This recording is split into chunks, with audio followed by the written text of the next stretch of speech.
கனடாவின் ஒன்றாரியோ மற்றும் கியூபெக் உள்ளிட்ட பெரும் பகுதிகளில் ஹீட் டோம் எனப்படும் அதீத வெப்ப அலை மிக மோசமாக தாக்கி வருகிறது.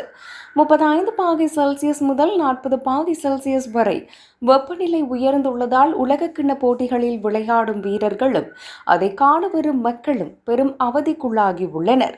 அண்மையில் ஐரோப்பாவில் வீசிய வெப்ப அலையினால் சில நாட்களிலேயே 1000க்கும் மேற்பட்டோர் உயிரிழந்ததாக அறிவிக்கப்பட்டுள்ளது. இந்த நிலையில் தற்போது வட அமெரிக்காவிலும் இந்த ஆபத்து குறித்து மருத்துவ நிபுணர்கள் தீவிர எச்சரிக்கைகளை விடுத்துள்ளனர். ஏர் கண்டிஷனர் இல்லாத வீடுகளில் இந்த ஆபத்தான வெப்பத்திலிருந்து தங்களை எப்படி காப்பாற்றிக் கொள்வது என்பது குறித்து நிபுணர்கள் ஆலோசனை வெளியிட்டுள்ளனர்.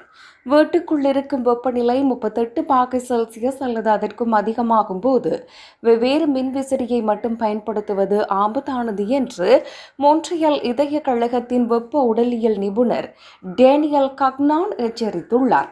ஏனெனில் வீட்டினுள்ளே கடுமையான வெப்பம் இருக்கும்போது மின்விசிறியை ஓட விட்டால் அது ஒரு அவனில் சமைப்பது போல சூடான காற்றை நம் உடலில் வேகமாக வீசி உடலை இன்னும் வேகமாக சூடாக்கிவிடும். குறிப்பாக முதியவர்களுக்கு இது பெரும் ஆபத்தை ஏற்படுத்தலாம். எனவே மின் விசிறியை பயன்படுத்தும் போது அதை நேரடியாக நம் உடலை நோக்கி திருப்புவதுடன் உடலை குளிர்விக்க மற்றொரு வழியையும் கையாள வேண்டும் என மருத்துவர்கள் கூறுகிறார்கள். மின்விசிறி காற்றுடன் சேர்த்து நமது தோளின் மீது தண்ணீரை தெளித்துக் கொள்வது அல்லது குளிர்ந்த நீரில் குளித்து உடலை ஈரமாக்கிக் கொள்வது மிக சிறந்த பலனை தரும் என்று ஆய்வாளர் பெட்சி கிதியோன் குறிப்பிடுகிறார்.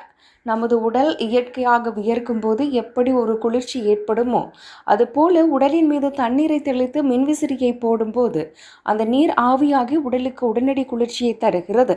இதனால் உடலின் நீர்ச்சத்தும் வீணாகாது, இதயத்தின் வேலைப்பளுவும் குறையும் என தெரிவிக்கப்பட்டுள்ளது.